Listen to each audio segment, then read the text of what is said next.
Eita, que alegria tá de volta aqui com vocês no nosso podcast com Celcinho Coutinho na Band, nessa casa maravilhosa que eu sou apaixonado e que me deixa super acolhido. Quero mandar um abraço para meu querido amigo, nosso diretor-geral, nosso presidente Augusto Correia Lima, o nosso diretor comercial Edmilson Correia Vaz, a nossa secretária executiva Sandra Moraes, ao nosso querido Juninho, que hoje não está conosco, mas Gabi está aqui substituindo ele.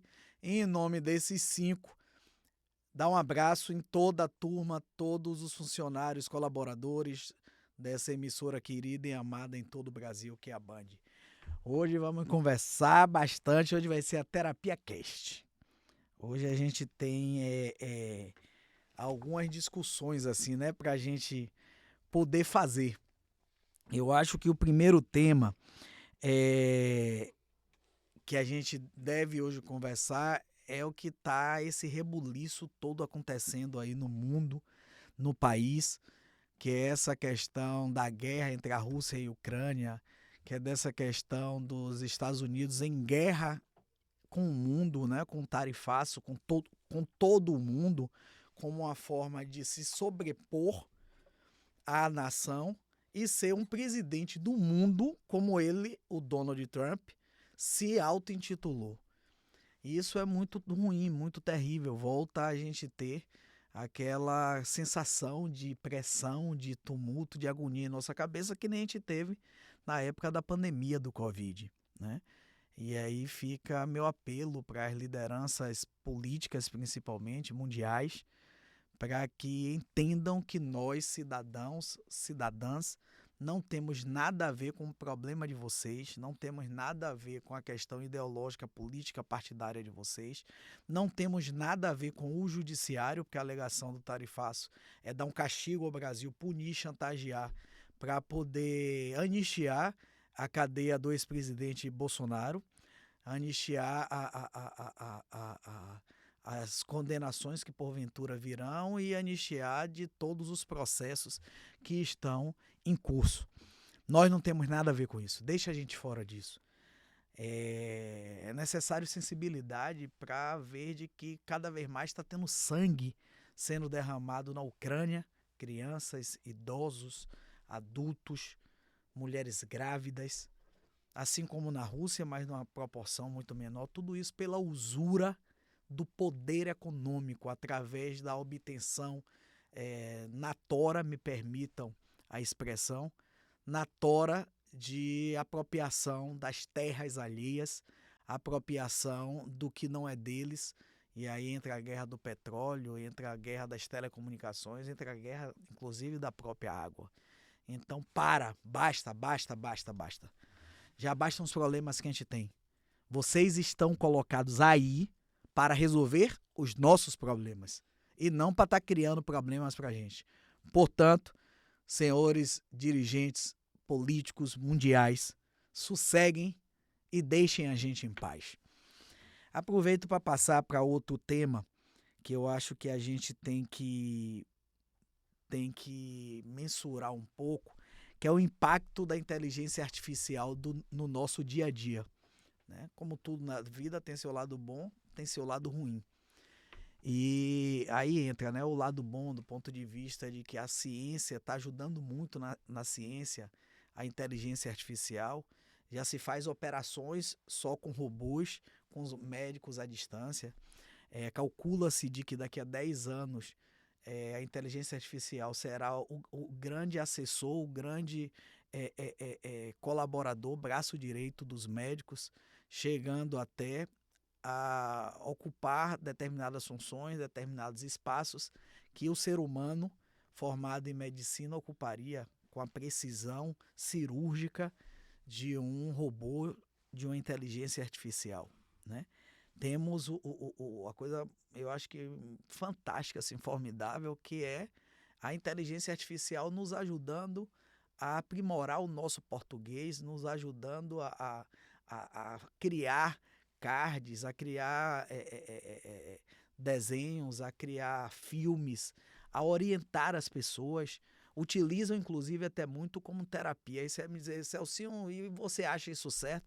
Certo ou errado, eu não sei. Uma coisa é fato, de que a pessoa não teria dinheiro para ir na terapia ou não teria predisposição para ir na terapia. Conversando com a inteligência artificial, está reduzindo suas angústias, está reduzindo seus problemas. Então tem mais lucro do que prejuízo. Portanto, tudo que for para o bem das pessoas, de que levar o bem das pessoas, sou super a favor. Aí tem um lado negativo, né, das fake news, mas como tudo na vida, volto a dizer. Mas a inteligência artificial está presente já no nosso dia a dia, impactando as nossas vidas de forma positiva, onde cada vez mais eu, por exemplo, recorro à inteligência artificial para ajudar a aprimorar o nosso podcast, para ajudar a aprimorar, me aprimorar na área de advocacia, por exemplo, na área da administração, na área política, na área até social da nossa Fundação Celcinho Cotrim. Falar nisso, aí já pulo para outro tema. Nós fomos, a gente vive escrevendo projetos nos editais para poder concorrer com os nossos, com as empresas, com as organizações públicas, privadas e de economia mista, para que a gente tenha a nossa fundação cada vez mais bombando. E nós recebi a notícia nesse instante do meu amigo querido, meu amado jornalista José Calazans de Souza Júnior, nosso Calá, de que mais um projeto da nossa fundação foi aprovado. E eu estou aqui felicitando com vocês, momento de alegria para a gente. E não é só um projeto, é o projeto. E aí eu vou ler, inclusive, o que Calazans botou, né? Amigo, mais um projeto aprovado. Este, em vez de patrocínio, é para você receber um selo da ONU. Eu significa Fundação Celcinho Cotrim. Imaginem vocês, fomos aprovados para receber um selo da ONU. Significa dizer que a nossa fundação realmente está transpondo barreiras, está ultrapassando muros e já chegou à ONU, a Organização Nacional, a Organização das Nações Unidas. E para isso a gente precisa colocar em prática o projeto Território em Foco, que é a nossa fundação, a partir daí passa a ter a chancela do Programa das Nações Unidas para os assentamentos humanos, que faz parte da estrutura da ONU Habitat, ou Habitat. Então, feliz, que a Fundação Celcinho Cotrim foi aprovada para receber uma premiação, um selo da Organização das Nações Unidas. Quem diria, hein? A gente, em pouco tempo de trabalho, mas com muita garra, muita luta, muita determinação, tá ajudando a transformar a realidade das vidas das pessoas de Pituaçu, do entorno da Salvador como um todo, e de municípios do interior que estão vindo para a nossa capital. E aí a gente já está sendo reconhecido, fora as outras coisas, né, que já aconteceram, matéria no Globo, na Record, na Rede TV, no UOL, no Terra, e por aí lá vai. Alegria, alegria, alegria. Muito obrigado a todos vocês, colaboradores, prestadores de serviços, voluntários da nossa fundação. Graças a vocês é que isso está acontecendo. Muito obrigado, muito obrigado, muito obrigado. Feliz, feliz e feliz. Aí é que agora a gente vai pular para outro tema, que a gente também fica... Aí, por exemplo, nesse momento, eu estou vindo com a provocação do chat GPT. Aí a inteligência artificial no nosso dia a dia. Pedi a ele para me ajudar com alguns temas baseados nas coisas que eu escrevo no celular. E aí tá pegando coisas correlacionadas às nossas vidas, seja do ponto de vista pessoal, profissional, político, religioso ou empresarial. E agora vem uma das coisas assim que eu acho que a gente tem que estar preocupado muito, que é o futuro do trabalho e profissões em geral, que estão em extinção, que ficarão em extinção. E aí é onde entra o papel do poder público, né?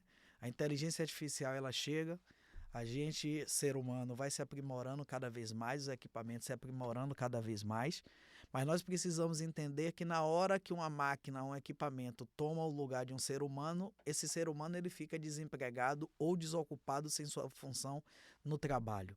Então é necessário encontrar o equilíbrio para que a gente consiga qualificar essas pessoas que ficariam ou ficarão desempregados ou desocupadas. Desocupado é o termo quando a pessoa tem trabalho, tem uma guia, por exemplo, tem um restaurante, então ele trabalha no restaurante dele. E o termo empregado é quando o dono do restaurante contrata uma pessoa para trabalhar. Então, para esses desempregados e para esses desocupados, uma qualificação profissional para que esteja inserido nas novas funções, nas novas profissões que irão surgir e, consequentemente, a gente não ter uma quantidade de desemprego alta. O ideal, o sonho de consumo é de que não tenha desemprego, que não tenha desocupação, mas isso é uma utopia. A gente luta muito para isso. Eu mesmo tenho muito crédito para falar, que fui quem implantei na cidade de Salvador e geri por 3 anos o Serviço Municipal de Intermediação de Mão de Obra, e os 3 anos consecutivos fomos o melhor do Brasil. Então eu fico à vontade para falar da gente lutar por isso, porque eu já dei minha contribuição e continuo dando, inclusive com um banco de currículos na nossa Fundação Cotrim. Portanto, poderes públicos, necessário se faz que já se pense em alternativas para escoar essa mão de obra que vai ficar desempregada com a inteligência artificial por conta dessas profissões que ficaram extintas. Vamos para outro tema. Hoje Juninho chama de terapia cash, mas hoje, como a gente não está mexendo muito com as discussões de comportamento humano, a gente pode chamar da terapia geral, da conversa geral, do nosso bate-papo gostoso. Tenho recebido, inclusive, o retorno de vocês e estou muito feliz. Tem cada mensagem no direct que me deixa super emocionado. A gente consegue se conectar, a gente está conseguindo se conectar. A gente está conseguindo acessar o outro. Muito obrigado a você que está aí me assistindo. Muito obrigado a você que está me dando essa honra. Seja no seu celular, seja no tablet, colocando na própria televisão para refletir ou só ouvindo. Muito obrigado. Muito obrigado. Graças à audiência de vocês, a gente consegue ter força, consegue ter ânimo, consegue ter equilíbrio para continuar tocando o nosso bate-papo semanal aqui na nossa emissora maravilhosa que é a Band. E aí outro tema assim que eu acho muito fantástico é políticas públicas que deram certo no Brasil e no mundo. Eu vou pegar uma política pública que deu certo no Brasil e que o mundo tenta copiar. O SUS, né? O nosso Sistema Único de Saúde é uma referência mundial, onde vários países, inclusive os Estados Unidos, já veio para beber dessa fonte nossa, né? O SUS ele é completo da captação e a qualificação dos seus profissionais. E aí eu falo dos médicos, dos enfermeiros, dos técnicos de enfermagem, dos auxiliares de enfermagem, desse grande SUS que salvou vidas, né? A pandemia da Covid mostrou o que é o SUS, mostrou a importância do SUS, mostrou a importância de vocês, profissionais de saúde, que salvaram milhares de vidas. Vocês que se arriscaram, foram para a linha de frente, arriscado também se contaminarem com o Covid e também falecerem. Vocês, nossos heróis, vocês são capazes de fazer com que o SUS aconteça, com que essa coisa linda aconteça, que é o Sistema Único de Saúde. Os tratamentos de primeira linha, os equipamentos de ponta. Então, nos deixa muito feliz, eu como brasileiro, por exemplo, de saber que o nosso país, na área de saúde, tem um sistema super acertado, sistema esse que tem sido provocado para ser copiado em outros países. Portanto, fica aqui uma experiência exitosa do Brasil, que eu gostaria de parabenizar, e parabenizar em nome dos operadores da saúde, em nome do poder público que teve essa ideia e do poder público que continua aprimorando essas ideias e fazendo com que cada vez mais a gente tenha uma saúde pública gratuita e de qualidade. Viva o SUS! E vamos avante, né? Eu acho que a gente precisa pensar em relação, aí entra o Terapia Cash, né? A como lidar com críticas e rejeição. Como é que você lida com as críticas e a rejeição? Me respondo aí no próximo podcast com a resposta de vocês, a gente coloca aqui no ar, né? É um limite, né? Um limiar muito grande para a gente em aceitar que aquela crítica ela esteja contribuindo para que a gente se aprimore, né? Claro que tem que vir no tom certo para, ao invés de ser uma crítica destrutiva, ser uma crítica construtiva. Mas é necessário de que a gente ouça as críticas e delas a gente tire o maior proveito para poder consertar o que está errado, manter o que está certo e aprimorar o caminho, aprimorar o processo. Da mesma forma, a gente tem que ver com a questão da rejeição, né? Como é que a gente lida com a rejeição? E aí é óbvio que o melhor caminho é fazer terapia, né? Para que cada um possa encontrar os seus caminhos. Afinal de contas, nós somos indivíduos, né?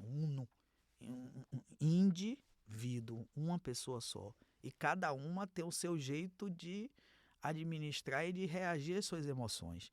E a terapia, a psicanálise, ela contribui muito nesse processo. Mas para quem ainda não está, vale a pena muito fazer os estudos, entrar no Google para poder pesquisar, ler os artigos científicos que podem contribuir dessa forma e entender, independente da ciência aí, de que a rejeição não está em quem nos rejeita, a rejeição está em quem quer rejeitar os outros.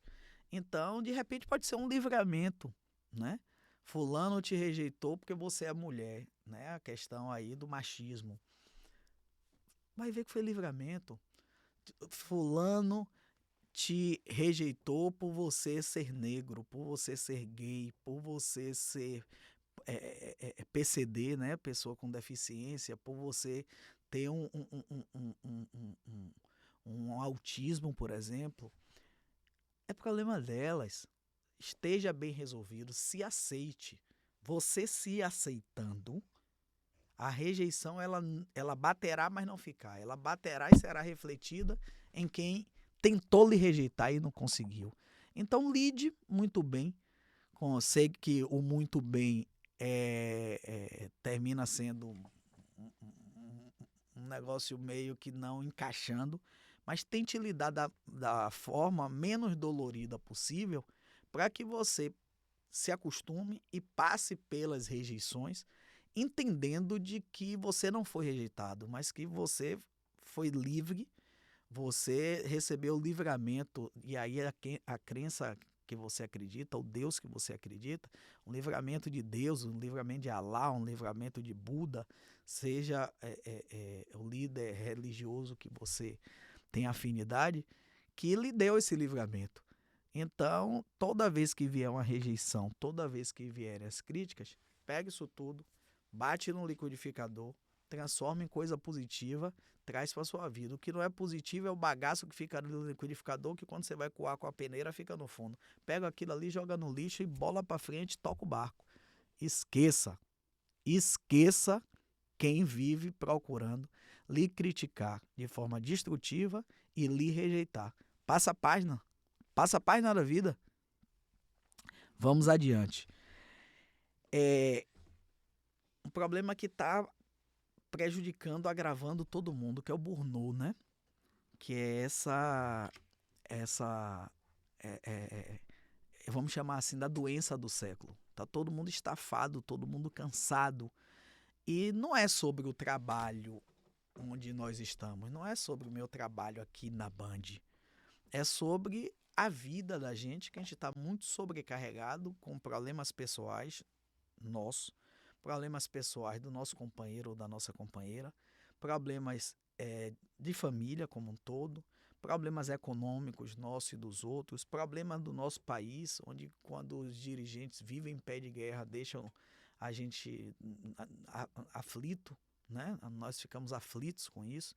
E aí termina tudo isso refletindo, trazendo uma carga muito pesada para a gente, e termina o corpo da gente gritando, a mente da gente gritando, dizendo, olha, para aí que a gente não está aguentando.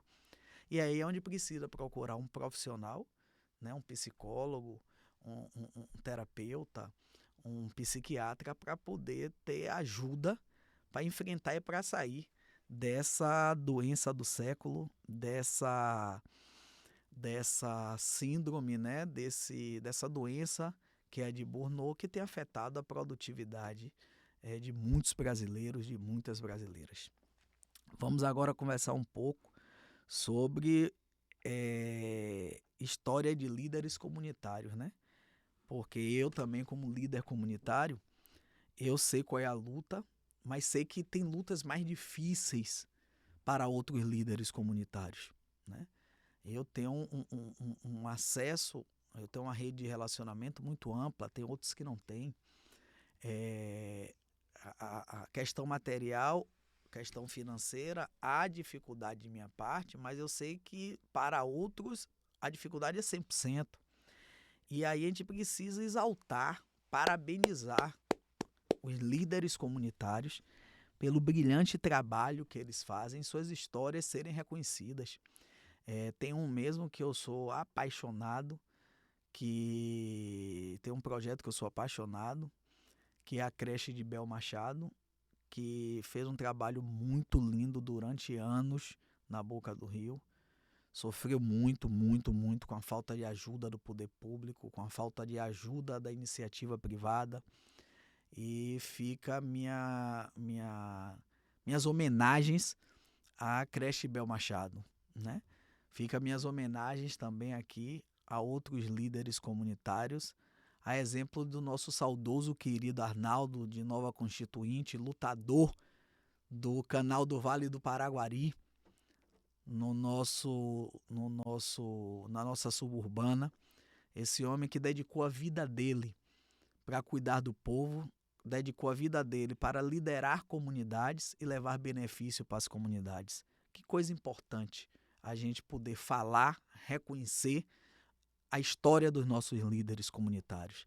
Tem Celso Cotrim, meu pai, foi líder comunitário a vida toda no bairro de Pituaçu, e de lá, além dele cuidar do povo como pai, ele, como médico, atendia gratuitamente todos os moradores que fossem à sua procura. Lá em casa eram 120 pessoas que meu pai atendia por dia, né? Além disso, resolvia briga de casal, resolvia problemas jurídicos, ajudava em problemas financeiros, prescrevia os remédios, as receitas, só que não tinha o remédio no posto de saúde. Então, ele custeava também esses medicamentos, e eu estou utilizando o termo no passado porque ele não está mais morando em Pituaçu e sim em Itapuã, mas está vivo, forte, sadio, bonito, e continua fazendo esse trabalho, só que de uma forma menor, em pequena escala, né? E aí merece todas as honras, todas as homenagens, porque se tem esgoto, se tem asfalto, se tem meio-fio, se tem posto de saúde, se tem escola municipal no bairro de Pituaçu, agradeça a Dr. Celso Cotrim, esse médico clínico geral, a quem a gente se rende as homenagens por conta desse brilhante e lindo trabalho com a sua família, a nossa família, a família de Pituaçu.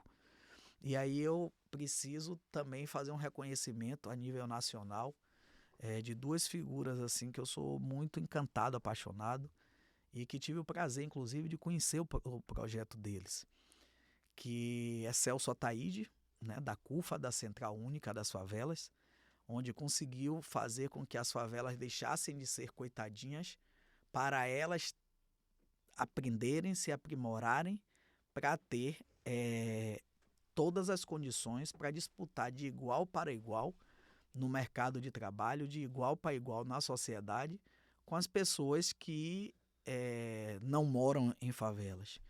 Inclusive, já internacionalizou. A CUFA já está nos Estados Unidos, em Nova York, sendo lá tocada pelo seu filhão.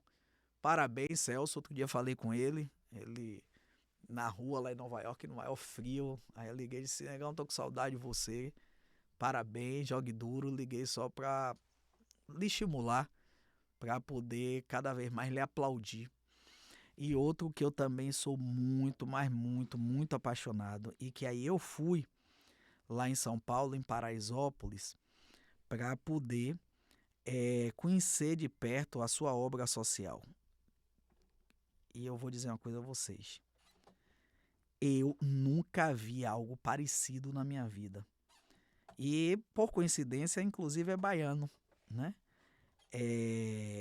Gilson, Gilson Rodrigues, ele conseguiu qualificar Paraisópolis, uma comunidade, uma favela em São Paulo, e essa comunidade ela consegue hoje produzir produtos e prestar serviços à sociedade como um todo, saindo de lá de Paraisópolis, com isso qualificando pessoas e consequentemente gerando emprego e gerando renda. É um sucesso tão grande que os Correios não entram em Paraisópolis. Então ele montou uma central de acolhimento das encomendas dos Correios, e essa central com os moradores sai levando de porta em porta cada encomenda chegada, porque as pessoas não podiam comprar, por exemplo, na Shopee, não podiam comprar no Mercado Livre, no OLX, porque não tinham endereço para receber, não entregavam em Paraisópolis. Aí o cara monta os Correios de Paraisópolis. Olha que líder comunitário retado. Na pandemia da Covid, Gilson e toda a sua equipe, Jaqueline, beijo no seu coração, já que é uma das colaboradoras, uma das dirigentes do G10 Favelas, é o nome da organização deles, e que cuida também da parte de horta comunitária, que cuida da parte também de viajar o mundo para propagar. Eles viajam o mundo, sim, para propagar de que é possível se ter qualidade, é possível se ter competência com os moradores de favela. E estão mostrando para o mundo. Tiveram, por exemplo, em Nova York, na Bolsa de Valores, porque eles têm um banco. Sim, um banco. A favela tem um banco. A G10, o G10 Bank. Imagine que coisa maravilhosa, que coisa fantástica, né? Então a moeda também termina rodando ali entre eles, né? E você consegue ativar a economia local também. Então, meus parabéns, meus abraços para você, meu amigo querido Gilson, e toda essa equipe que faz acontecer na G10 Favelas. É outra história de um líder comunitário muito bom.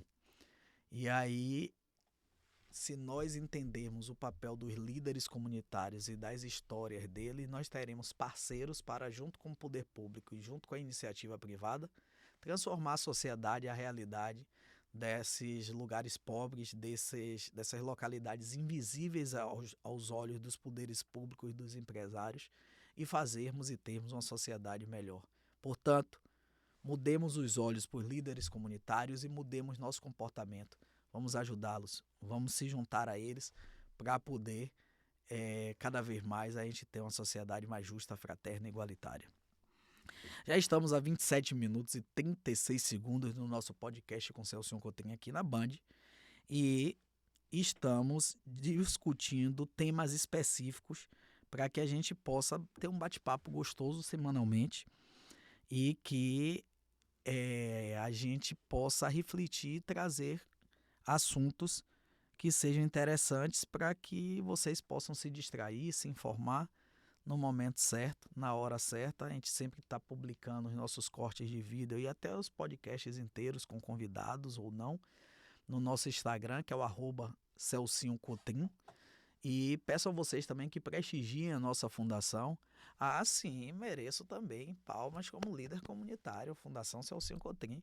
Então, nos prestigiem com a fundação, @Fundacão Celcinho Coutinho, para vocês verem e nos estimularem, nos sugerirem, nos ajudarem a tocar esse projeto lindo que já tem mais de 100 mil serviços prestados e produtos oferecidos aos nossos baianos, às nossas baianas, e em breve nós estamos já inaugurando, já está implantada, mas não ainda em funcionamento, porque eu gosto de tudo muito perfeitinho, muito organizadinho.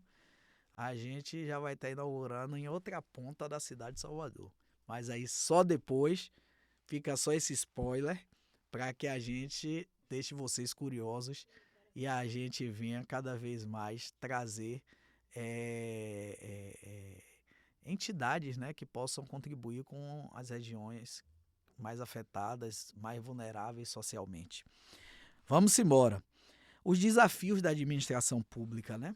É outro tema assim que eu acho que a gente tem que conversar bastante. Primeiro, eu acho que o maior desafio que a administração pública tem é de respeitar, valorizar, através da qualificação profissional, através da relação humana, através do aumento salarial, ou seja, reconhecer o valor recebido por cada um deles, envolvê-los cada vez mais nos projetos e fazer com que essa gama de servidores públicos, de servidoras públicas estejam trabalhando felizes, alegres e contentes, porque aquilo ali, a administração pública, é a grande gerência da cidade, do estado, do país, do povo brasileiro, né?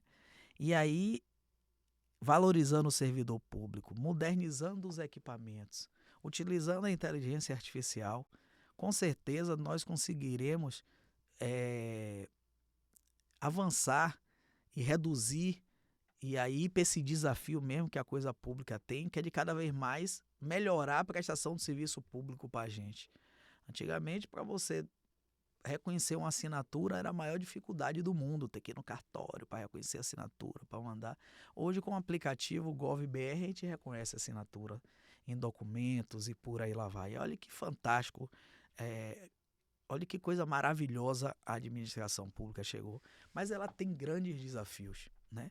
A máquina pública ela é muito cara, ela é muito pesada e necessário se faz cortes de gastos para que sobre mais dinheiro para investimento na saúde, investimento na educação, investimento na segurança pública, investimento nos serviços públicos, investimento no transporte, investimento no social, investimento na logística da cidade como um todo.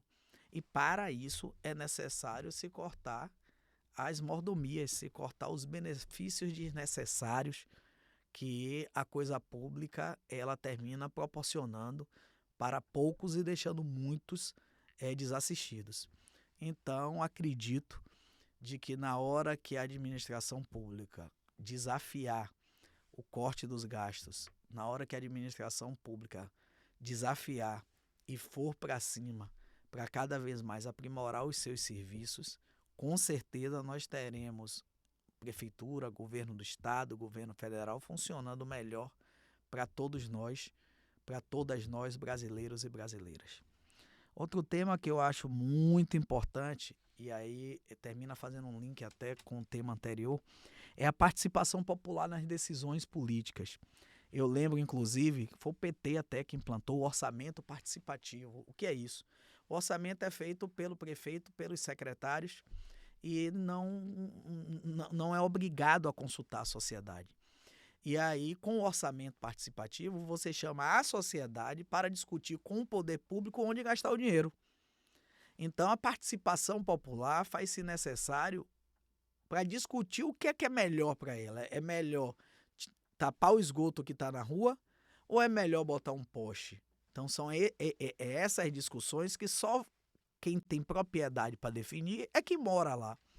É quem mora naquela rua que está com a iluminação precária. É quem mora naquela avenida onde o esgoto está passando. Então, a participação popular ela é muito importante. Um povo unido, um povo fortalecido, a democracia está fortalecida. Um povo unido, a sociedade unida, a democracia fortalecida, automaticamente quem comanda a nação somos nós e não os poucos dirigentes que estão aí para nos representar. É necessário de que a participação popular, principalmente nas eleições, ela seja qualificada, ela seja mais qualificada para a gente poder saber escolher melhor os nossos representantes, a fim de que nós tenhamos políticas públicas eficientes e eficazes para os cidadãos, as cidadãs. A participação popular se faz necessária na mídia, se faz necessária nas escolas, se faz necessária nos bairros.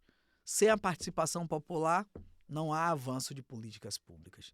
Portanto, fica meu apelo para que você que está nos assistindo, você que está nos ouvindo, participe das organizações próximas de sua casa, próximas do seu trabalho, as associações de bairro, as células das igrejas, as pastorais da Igreja Católica, as fundações, as agências, as associações de professores.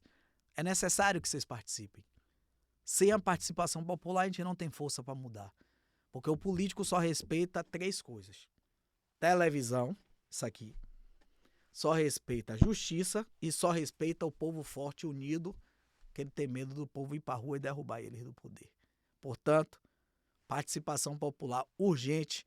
Assuma esse compromisso consigo próprio, conosco, para que cada vez mais tente se inserir. Vai aos pouquinhos, não precisa de vez não, para contribuir participando dessa sociedade que muito tem a nos oferecer e é onde a gente vive. Quanto mais a gente trabalha para ela, mais beneficiado nós ficamos. Tá certo? Vamos lá para outra questão assim que eu acho que é o câncer da nossa sociedade, que é a corrupção, né? Suas causas, consequências e prevenção.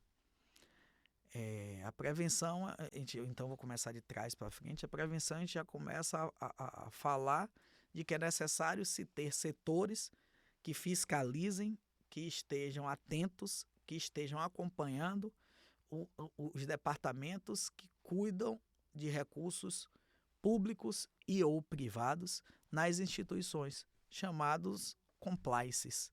Necessário se faz. Muito necessário. Para desta forma ajudar a combater a corrupção.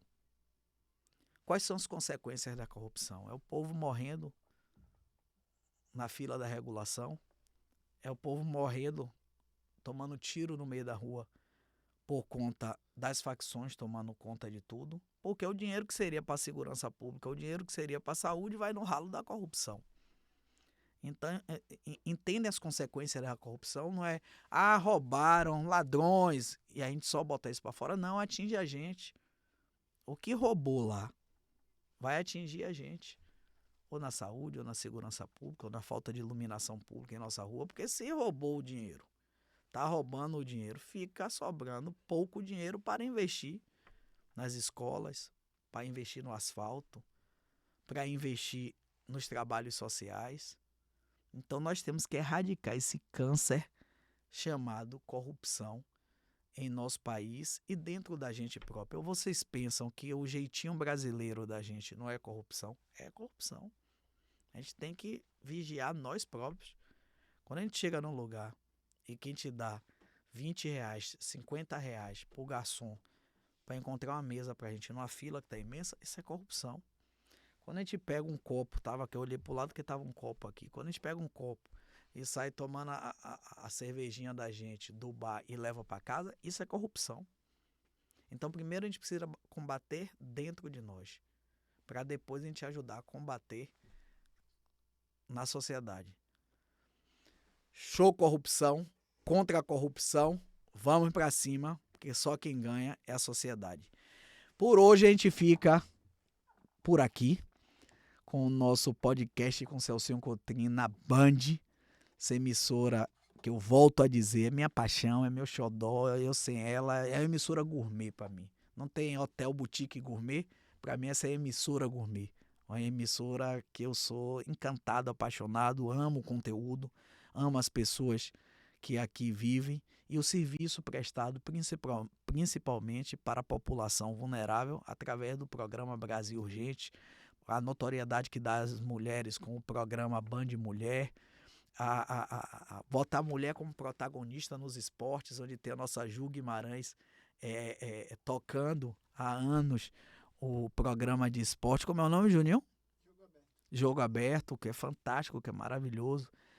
E para vocês, meus amores, minhas paixões, que me prestigiam, que me dão essa oportunidade de estar debatendo, de estar conversando, de estar sugerindo, de estar cada vez mais juntinho, seja virtualmente, seja presencialmente, tá bom? Um beijo no coração de cada um, de cada uma de vocês e até semana que vem.